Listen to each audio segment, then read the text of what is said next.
The jungle consumes everything. It preys on the old, the sick, the wounded.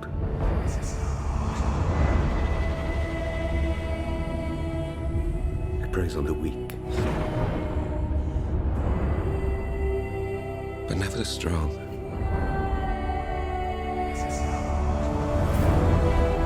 He is no normal man.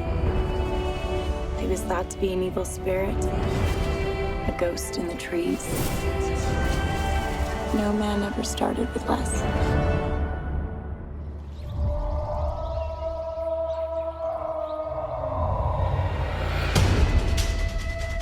He's Tarzan. You're Jane. He'll come for you.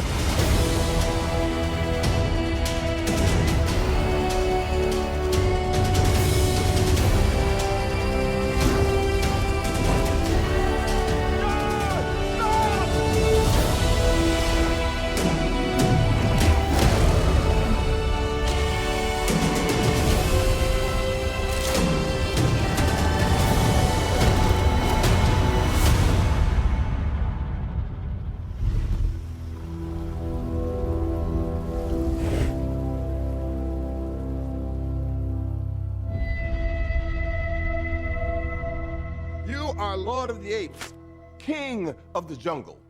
Tarzan. Tarzan.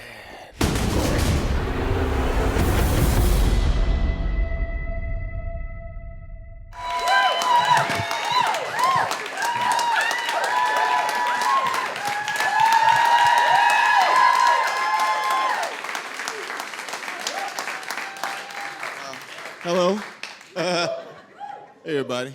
That wasn't even for me, and I loved it. That was amazing. What, the trailer? No, the way the crowd went nuts for you, Oh, Sam. thank you. I gotta say, congratulations on this movie. It's beautiful. David Yates did a wonderful job in directing this film. Yeah, David's a pretty amazing director. He has a great sensibility. He had a very good idea of what he wanted to happen. And he knew that we could do all the big action beats and all that other stuff. He just wanted to make sure we got all the emotional beats correct in there. You know, it's kind of funny to, having watched so many Tarzan movies over my lifetime, to actually sit in a film like this and have a misty moment. A misty moment. Yeah, yeah. What do you mean? Well, you know, you look at something, you kind of go, "Oh God, that's so awful." There are a couple of things like that in this film that, you know, don't necessarily come to mind when you think of a Tarzan film. I think when you think of a Tarzan film and when you also think of a big studio blockbuster movie, there are themes and there is story in this film that you wouldn't expect to see. I was surprised to see it when I saw it. Okay, yeah, there are some interesting different elements, you know. But usually, Tarzan movies, you know, jungle, dangerous place, you know, scary animals, scary natives, evil white people coming in, whatever, yeah, Juju Bwana, you know, all that kind of shit. So, yeah. So not having that is kind of interesting. Exactly, and that's kind of where your character comes in. Your character, who is based on an actual historical figure, George Washington Williams, right? Yes. He comes in, and he is not the one who necessarily lures Tarzan to the Congo. The British Empire is trying to bring him there, but you kind of convince him based off of what you think King Leopold is doing there, which was actually happening, right? Yeah, I mean, that was a major African Holocaust taking place because of what Leopold was doing in extracting rubber, ivory, and diamonds out of that country. And George Washington Williams, the real George Washington Williams, actually, he falsified things about himself to get him in specific places as a black man in that particular period in time. He kind of had to. And he convinced a bunch of people that he was an emissary from the U.S. president sent to the Congo because, as usual, the United States was one of the first people to give King Leopold money to do what he was doing because they didn't know it. And he was trying to stop governments from supporting Leopold because somehow, even though this dude was exporting all this rubber, diamonds, and ivory, he ran out of money to build this railroad he was building. Probably because he was building all these palaces all over the world for him and his various girlfriends, because he was not allowed to have a standing army, and he was paying this mercenary army led by Leon Rom. which was, going in and taking all the men out of these villages, forcing them to climb trees and cut down rubber vines.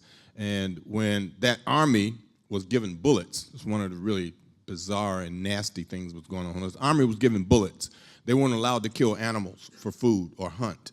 Each bullet they were given had to be used to kill a person. And to prove that, they had to bring back a human hand to get another bullet. So that's how they got their bullets, and that's how they got paid, by the number of hands that were out there. So millions and millions of people were killed. And not only were they killing them physically that way, they were destroying them because the women that they left in the villages, once they took all the men out, had to grow food for the mercenary army, but the men never got to come back home. So the population started to dwindle because they weren't having kids.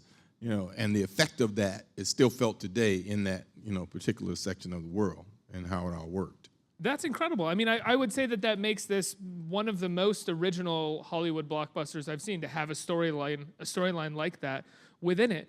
When they brought Tarzan to you and pitched you playing this character, what was the pitch like? How much of that was a part of it? Because I know a lot of times with movies like this, they're in development for a long time, and maybe it was in a different phase in 2007 or 2009. I'm not sure when you signed on to it. Or did you sign on to it and right away as George Washington Williams with all of this in place? Well, I really didn't know all that. Actually, what got me interested was I got a text or an email from Craig Brewer, who wrote the original Tarzan script. And because I had done Black Snake Moan with Craig, and Hustle and Flow, I understood his writing, and he told me, yeah, I've written this Tarzan script, but there's a character in here, that I think you'll be really intrigued by and want to see and find out more about. And that's when I discovered George Washington Williams.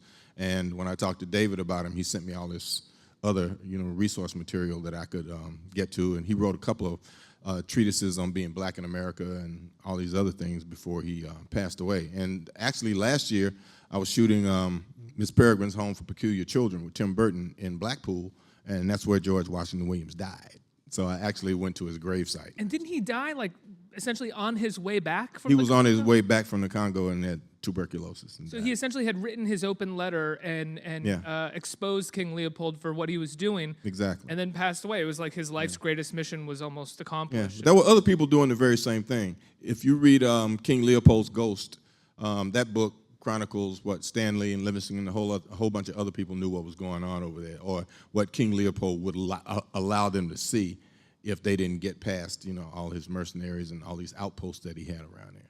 No, I feel like in the past few years with Django and even with The Hateful Eight and with this film, those are 3 films in 4-5 years that have addressed slavery in some capacity. I mean, obviously, well, that I was part of, that you were part of, and but that's then 12 Years a Slave, and exactly. I was going to say that just you were a part of, and there's a number of other films as well. Do you think we're sort of coming to a period of time? Do you think it's a fad, or do you think it's something that Hollywood and people are actually grappling with, trying to understand slavery and trying to tell stories about it? No, I don't think they're trying to understand slavery. No. Well, that's why I initially said, is it a fad that we're telling these stories? There's stuff. I mean, you had the New Roots, you got Underground on television. The Birth of a Nation's about to happen. That Matthew McConaughey thing that opened last week that nobody went to see. There's a lot of stuff out there, and it's not like it didn't happen. And there are various and sundry ways of telling that particular story, or making people aware of it and wanting to know more about what it actually was, more than people bent over in a cotton field or being whipped or running away into the swamps or whatever. There's a political thing about slavery. There's the whole Civil War thing about slavery. There's the inter-African thing about slavery. There are all kinds of things to be explored about it, the same way people explore the Holocaust, in its various and sundry, forms or stories, and what different people and how they were affected by it and what happens. We just haven't been able to go into it and go from tribe to tribe to tribe, or who was capturing who and who was actually selling slaves to the white people, or what happened when they got halfway to Liverpool, because I happened to be in Liverpool shooting a movie at one point, and they actually had this whole, we're sorry kind of ceremony in the town of Liverpool, because that was like the place where the halfway spot for the travel across. And I used to wonder when I got there, I would go down and all these big big, huge buildings that belonged to various families that were in shipping before Liverpool went, belly up, that had African faces carved into the building because that's what they used to do. They used to deal in slaves, and those slaves and those bodies are what, built those buildings and made those things happen. And they were willing to do a whole reparations thing about it. Can you imagine an American city doing that? I mean, we just had it just took forever to get the Confederate flag taken down. I feel like we'd ask the people to apologize, and they'd be like, that's not me. That was them. That has nothing to do with us. Yeah, right. Now, I didn't have any slaves. Yeah, so what? My grandfather had some slaves, but I didn't. It's like, okay. But you are where you are because of that, on the back or the blood of some other people. Nobody wants to take responsibility. It's like everybody's been taken care of because of, we gave the Indians tax-free casinos, so they're like getting their revenge. Got people that go there and lose their money, and we paid the Japanese for interring them, but black people still got to deal with, well, we didn't bring you over here. All right, well, at least you get an education, and we don't still have you been over in the field, so you ought to be glad, so take that. You don't need anything else. 40 acres and a mule, oh, that was a joke. Really? For real? So there are all kinds of things that happen, and I think, we talk around it, and we do movies about it, and sometimes it's glamorized in an interesting sort of way. I mean, I was really fascinated by how we spent a lot of time counting the number of times Quentin wrote nigga in Django, and you got one song in 12 Years a Slave that out niggas Django by like 30, but nobody said anything about it because Steve McQueen's an auteur, and he's black and British, but Quentin's white and American, and he's telling an American story the way he wants to tell it, which was a lot more real to me than that particular story, because I had heard so much about 12 Years a Slave before I actually saw it. I went in there looking for this torture porn thing that was about to happen, because people were talking about, oh, it was so touching, oh my God, they treated the slaves so badly. I said, we did worse shit than that to slaves in Django. It's like, come on. And yet still people go, well, Quentin's a popcorn filmmaker, and he was making fun of slavery or talking about slavery in a way that's distasteful to us, but Steve McQueen, made us feel something about it. And come on, they whip Lupita on the same tree they whip, Carrie's ass on in Louisiana. It's the same tree. It's so strange the pedigree that is put onto something just because it has a certain kind of tone. I found Django to be horrifying and extremely realistic. If you talking about me? Or you talking about? You talking about Steven, or you talking about the whole movie? I'm talking about Django. Oh, okay, yeah. But because Quentin has a sort of referential mind for, I guess, what are considered exploitation films, and he's sort of using this sort of language of cinema that goes across the whole spectrum, but he taps into exploitation a little bit. Nobody wants to give him credit for telling a very real story. Exactly. Yeah, and that's part of the point. But filmmaking serves a lot of different purposes. But for me, I always think of going to the movies as being a moment in time where I can stop being who I am and dive into this thing and take that ride for a while. And if I want to learn something and, have my intellect piqued, I'll watch a documentary. I'll read a book. But when I go to the movies on Friday night, Saturday afternoon, Sunday, whatever, and I got a box of popcorn and a Slurpee, shit, I want to be entertained. I'm not trying to be educated. I know what that forum is, and I know how to do it. And this is not to say that what one director does is different from what another director does, but Quentin is an entertainer. He likes movies for their entertainment value, and he's studied film. He's got the greatest film mind I've ever encountered. I mean, this dude can tell you things about films and how they're made and what's happening inside of film, who wrote it, or what lens they used and what the process was and all this other stuff, or the history of that moment in time when that film was being made, or the politics of the country that dictated what that film was supposed to say to America about what was going on. And all those things are in his movies, too. Yeah. You can find all of those things sprinkled into his movies. Yeah, but still he gets treated like he's some kind of pop culture idiot, and people don't, realize that. I mean, the whole Hateful Eight racial treatise of what was going on there in the middle of that story in terms of, who Marcus Warren was, in terms of all these other people who were in that room and what they thought about him and what the times were at that particular time. And speaking of people and what happens to them when they're put in an enclosed space and they have to deal with each other in a specific way. It's like Walton Goggins' character in that script had never really even had a real conversation with a black person. Or when I tell Kurt Russell, you don't understand what it means to be black in this particular country. And yes, I would tell you a lie about that letter, because that letter's an entree that gets me into places the same way George Washington Williams had to lie about his credentials to get people to listen to him or do other things. But we've always had that happen. Being a product of segregated America, from me. I mean, I was born in the 40s, grew up in the 50s in segregated Chattanooga, Tennessee. So I had to learn how to traverse a world that was very dangerous for me, that I could say or look a certain way, and all of a sudden, I might not get back home. So I had to be taught how to travel in that world by some adults who loved me, and they wanted me to understand that and understand that that was a dangerous part of the world.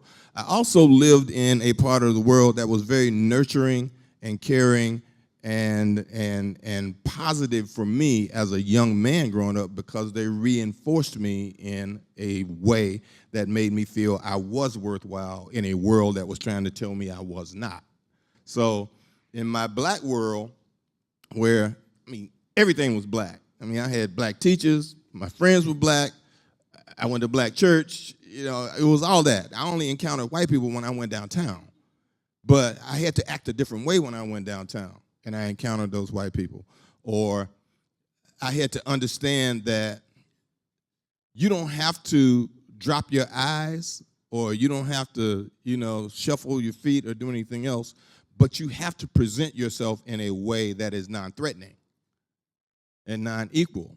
And even when I went to work with my grandfather, who ran an elevator during the day, but in the evenings he cleaned several real estate offices and things, and I would go with him and empty waste baskets or ride on the buffer while he buffed the floor and stuff. And every now and then, some of those old white dudes with their cigars would still be there, and they go, "Ed, this your boy?" I'm my grandson, and I would look them in the eye and talk to them.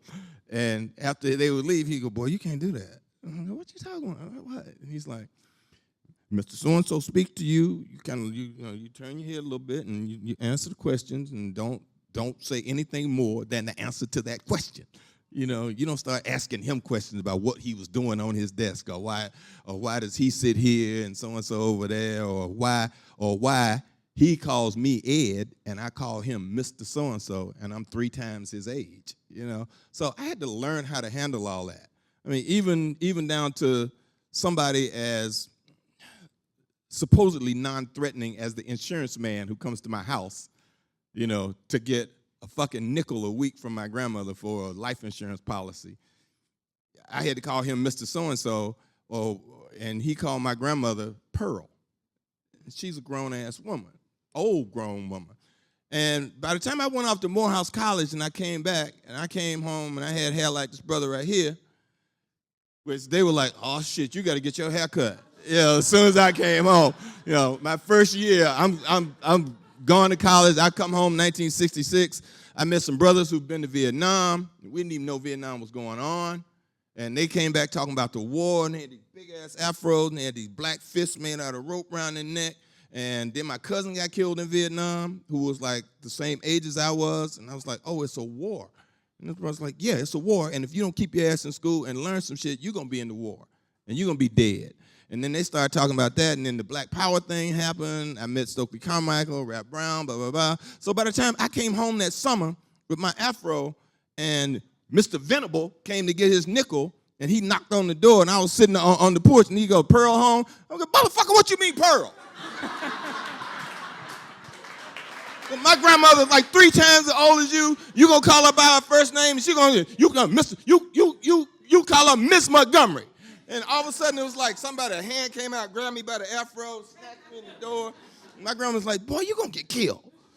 You're going to get killed." But they understood what I was doing. And they got it because they were proud of what was going on doing the sit-ins and all this other stuff. You engaged in some really political sit-ins while you were at Morehouse, didn't you? A little bit. It's in your Wikipedia. Yeah. Now I got kicked out for locking the trustees up in the building, but that's a whole nother story. That's an incredible story. Yeah, but I say all that to say when I look at things and I watch how a world works or my world works. So when I went to the cinema when I was a kid, I didn't see a lot of people that looked like me. I saw Sidney occasionally. I saw Harry Belafonte occasionally. Saw Stephen Fetching way too much. But I used to ask my mom, I'm like, why does Sidney Poitier always get killed? And she's like, that's the way it is, Or if he was in this movie Edge of the City, he and John Cassavetes having this fight with these bailing hooks on a dock in New York.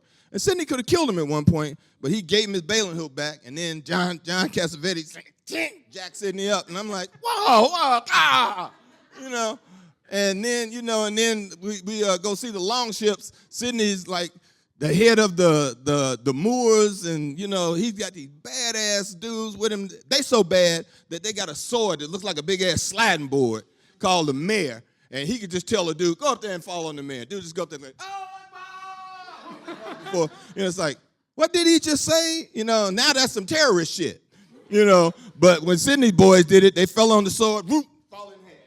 And then Sidney's kicking ass. Richard Whitmark is a fucking Viking. Richard Whitmark. I mean, really? Sidney's kicking his ass, and all of a sudden a bell comes out of nowhere, like ding, ding, ding, ding, ding, down the steps, crushed his ass. I'm like, what the fuck? What's happening?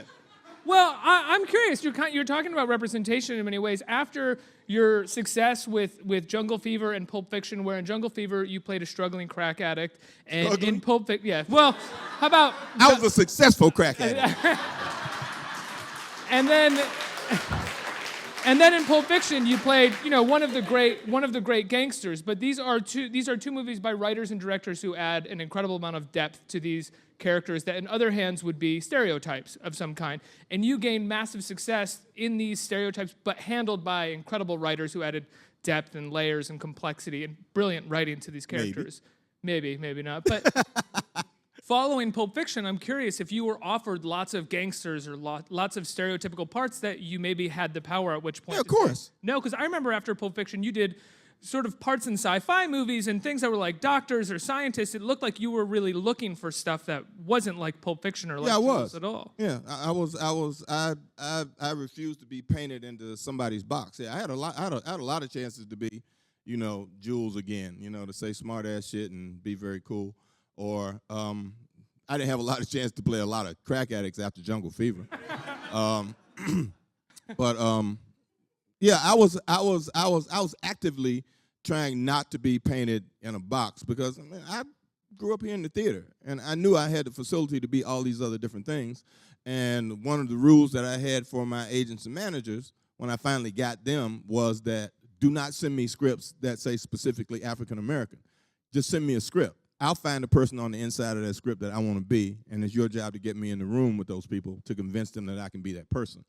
That because I'm of a specific race, it's not going to change the dynamic of the story unless it's an important story element. And most times it wasn't. So I was able to, do that. And then I was able to make choices. So I stopped auditioning, and I had the ability to make choices, which I'd never had before. So I was going to make choices that allowed me as an actor to kind of grow and to enjoy myself in a real specific way. I surprised them a lot because they'll read something and go, we really don't like this. And I go, I do. And the bottom line that most actors don't realize when they get to New York or LA is that, you don't work for your agent and manager. 10% of nothing is nothing. They work for you. So if I want to do something, it's your job to go in there and figure out how to make those people let me do that. So you can get 10% of what I'm going to make. So that was my rule. I will read something, I'll tell you. And yeah, I got a lot of women in my life in terms of my creative life. So they don't know how to read an action movie. Anyway, so that's not to say that y'all don't know how to read it. I'm just saying that they're nice white ladies and they don't know how to read an action movie. And, you know, I like action movies. I watch 80% of the movies that I watch at home are Asian action movies or Asian crime films. Oh, wow. Just like them. They make great crime films. Yeah. And they're pretty much morality tales, and they're easy to follow. You know who the good guys are, you know who the bad guys are. Now show me some action. Yeah, but now the Koreans are making these really interesting, intricate films that, you know, you got to kind of figure out oh, wait a minute. He seems like a bad guy, but he's all right. You know, so they make some pretty dope movies. But when I'm reading something, we have discussions about them, and we read them all at the same time. I don't have them read something and then tell me, we found this great film for you. It's like, let's all read it at the same time and weigh in on what we think. And sometimes it's a money thing for them. Sometimes it's one of those things where they want to take this film and use your name and go out and raise the money. And I don't want them to do that. Why is that? Cause I mean, I don't want to be responsible. Excuse me. I don't want to be responsible for that. Really. I mean, if you got a good script, then you should be able to sell it. Some actors, I think, relish that, though, because if you raise the money off of my name, I can have a lot of influence on the direction of this movie. I think some actors do that. That doesn't work out so well for most of them. You know? I mean, sometimes I have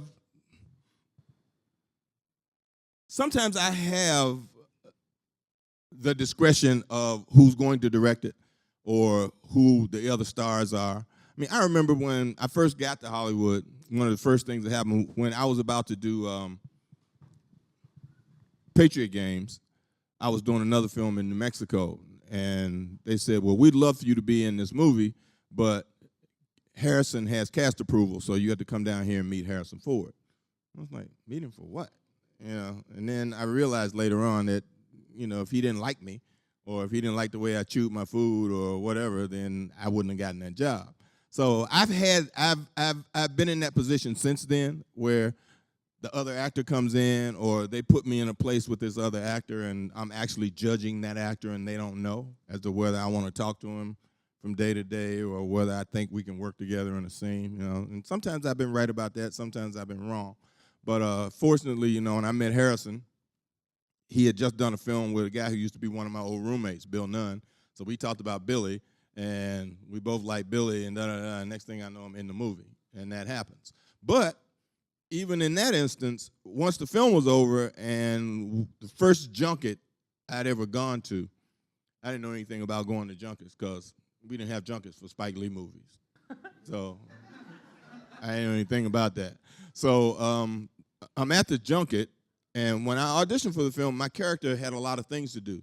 But when we shot the film, my character didn't have so much to do. I actually ended up being like a gaffer or some shit because they gave me a flashlight when they turned the lights out, and I had to shine the light on Harrison, shine the light on the bad guy, keep the light on the girl. You know, if you're gonna say something, turn the light on me. You know, but I made the mistake of actually talking about that at the junket. And I said, well, you know, people were like, you were great in the film, and I was like, well, I wish I had actually had a chance to do all the things that were in the script that I thought I was going to do, but, you know, I'm really glad I was in the film. And one of the producers got pissed and said I was an ungrateful son of a bitch, you know, da-da-da-da-da. And I got written out of Clear and Present Danger, and Willem Dafoe got the role that I was supposed to do. Wow. So that was one of those Hollywood lessons about, you know, shut the fuck up, take your check. Which you don't necessarily have to follow that much anymore. I mean, you're in a position now where you can kind of. Well, I can say anything I want to about motherfucking now, and it's all right. But clearly, I couldn't then. You know, I didn't know that then. You know, but then I was in the Die Hard office one day, and there's this sign on the wall that I adhere to vehemently now that said, "Be careful of the toes you step on today, for they could be connected to the ass you'll have to kiss tomorrow." And believe me, there have been PAs and other people, like when I'm on a movie set, I think everybody is just as important as I am, or I treat them that way. So I know PA's names, I talk to them, I speak to them every day, I speak to the gaffers, I speak to the grips, I speak to all these people. And over the years, I've gotten jobs, and the producer will show up, and he'll be like, you don't remember me, but I was a PA on so-and-so, and you were so nice to me that, you know, when I was doing this movie, I couldn't help but think, you know, that you would be the perfect, and that shit works out, you know, or they become writers or they become directors, you know, but it's a collaborative effort. I mean, we're almost the least important element of any film, because if motherfuckers ain't putting the lights up right, or if the sound man mic is jacked up, it don't mean shit about what you're doing, because nobody can see you or hear you, you know, so they can fix that in the mix, you know, but everything else has got to work, and you have to know that, and that's one of the amazing things about working for Quentin Tarantino is you'll be on a Quentin Tarantino set. It is the most collaborative community set I've ever been on in my life. Now, first of all, there's no electronics on set. There's no cell phones, no iPads, nothing with an on and off switch. So when he says cut, you kind of got to talk to each other or hang out. And then some music comes on, and you'll start singing. Everybody will be dancing and da-da-da, and you'll be moving stuff around. And we know each other. He also has dailies, like 3 times a week. You aren't required to come, but it's a good suggestion if you show up. You know, and everybody comes, we hang out, we watch that. And then on Saturdays, it's Quentin Tarantino theater night. So he chooses a movie, he screens it for everybody. There's pizza, there's beer, there's tequila, there's whatever, whoever wants whatever. And when we were shooting Hateful Eight, we were in Telluride, Colorado. So that was like weed, gummy bears, and all this other shit, the legal weed. So everybody was toasty watching Quentin movies or whatever, you know. I got them to send a print of Kingsman down there, you know, we watched that. But it's a communal atmosphere that runs through so that everybody feels like they're part of that particular film. You know, every 100 reels of film, because he still shoots film, they stop. They have a big, you know, drinking party for like a half hour, no matter what time of day or night that is. You know, they have a big party or a theme party at some point. It's either beer, it's tequila, it's moonshine, it's something, da-da-da, and they do it. You know, but he makes that thing so that everybody feels like they're part of it. And it's a great, great, great atmosphere, even down to the guy that was sweeping the snow out. Everybody knew who that dude was. You know, it's great. You brought up Kingsman, and it's a movie that I love. I think it's a really great action movie, incredibly well made. You're an actor who I think can do anything as an actor. I mean, you take on a role and you kill it no matter what. But you're also an actor, I think, that people go to do a sort of thing that you can do and you know how to do and you're amazing at. How often do you find when you get on set, people are like, do the Sam Jackson thing, do the Samuel L. Jackson thing that we know and love? Not often. No? I don't know what that is. I mean, unless it say motherfucker like 8 times. You know, in a, you know, well-crafted place. But I mean, I don't really know what that is, or to me, the Sam Jackson thing is, I've read the script, you know, I don't know how many times, and I've broken my character down the way I learned to break a character down in the theater.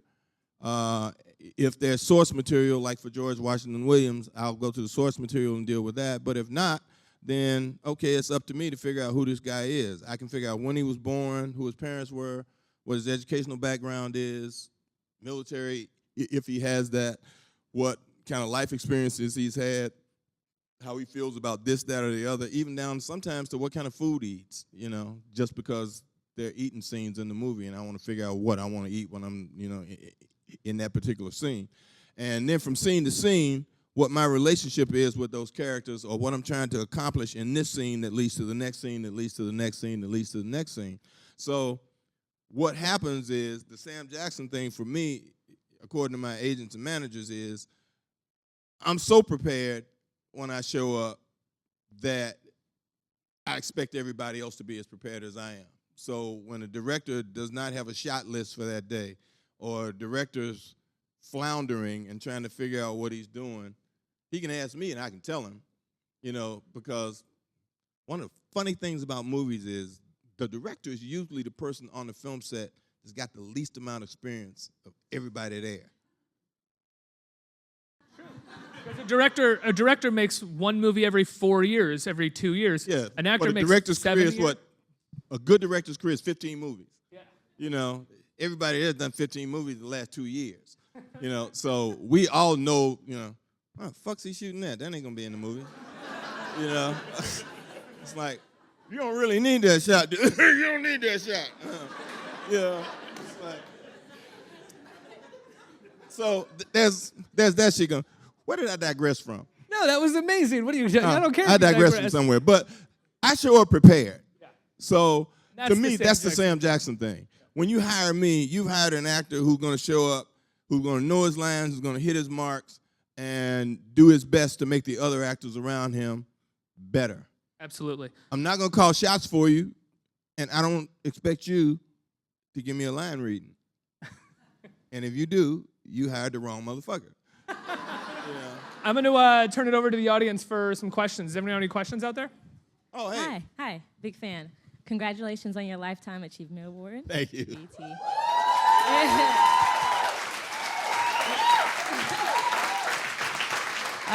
You've worked with so many incredible talents, and I am currently a film student studying acting as well. Has there ever been an actor or actress that you've worked with that has shocked you, that you said, I really want to work with that person again? And what is our likelihood of getting a Jumper 2? Because that movie is just so fresh and different for me. The likelihood of what? A Jumper 2. Jumper 2? Yes, I have such hope. Jumpers. Yeah, I mean, well, you know, that's a question for the director, because actually when he hired me, it was a trilogy. So I don't know what the hell happened. You know, so I was looking forward to showing back up too. Actor or actress that surprised me in a specific, you mean on the positive side or negative side? Based on the craft where you want to work with them again. Oh, yeah. Yeah, that's, you know, a bunch of those. But most recently, Brie Larson and I did this Skull Island, this King Kong movie. And she was around, but I didn't get to do much with her. But we became really, really, really, really good friends. So I would actually love, I mean, just, you know, watching the room, you know, you can't help but go, wow, that girl's got some skills. So, yeah, I would love to do something, you know, on a regular with her. Yeah. You're welcome. Next question. Hi, good afternoon. Hi. How are you? My name is Ricky, too, actually. So. Oh, look at that. Mr. Jackson, Yeah. Again, congratulations to your Lifetime Achievement Award. And Like I'm done, you know. Did you feel that way when they told you they I were? got to do 35 more movies so I can get to 200. Well, actually, I just really appreciate all I'm gonna your do them hard next year, work though. and everything that you've done over the years Thank of you. entertaining us. Thank you so much. I would really like to know, since you are very hardworking and you in so many movies, when do you have time to be just you and relax with family and just do your thing? So far, I've seen you in many interviews, and it's all about movies. It's all about everything that you do. But I just wondered, does Samuel L. Jackson or Sam or whatever you're called at home with your family, with your cousins and aunts and such, do you get a chance to spend a lot of time with your family and friends? Well, you're the first person that ever asked me that. I never had to answer that before. Actually, Friday I'm going on vacation. I actually take vacation every year in July. Yeah, my wife and I and Magic Johnson, his wife, and these friends of ours, John and Vicky Palmer from Atlanta, usually get on a yacht in Naples and go up and down the Amalfi Coast for a month. And the rule on that boat is no plans, no plans. You know, get up when you get up, eat when you get up, sleep wherever you are on the boat, whatever, but no plans. So that's what we do. And when I'm at home in L.A., you know, I have a couple of weeks off every year when I'm just doing nothing. But I get up every day and play golf. You know, like 6 in the morning, I'm at the golf course playing with, you know, my friends. I play with Don Cheadle and Anthony Anderson and a couple other people and a couple other guys. We play every day. So I do that. I don't just work all the time. And like I said, I watch movies all the time. You know what? It's funny about this job because people go, God damn, you work all the time. I say, you know, if you had my job, you would be surprised how badly you want to get up and go do it. I mean, not to mention what they pay you to do it, but it's like, I mean, I go to work and a movie day is 12 to 16 hours.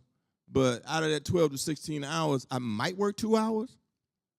The rest of the time is spent waiting on them to set up some lights or whatever. So, I mean, I watch a lot of Judge Judy. I read books, read movies, from in the right place. And it's a golf course close enough to the set. I'll go play golf while they're setting up, So it ain't the hardest job in the world. It ain't like doing a play where you got to show up every night, 8 shows a week and do something from beginning to end. I might go to work some days. It's a page and a half. A long day is 4 pages. Some days I go to work, I don't have to say shit. All I gotta do is walk in the room and walk out of the room and get in the car and kind of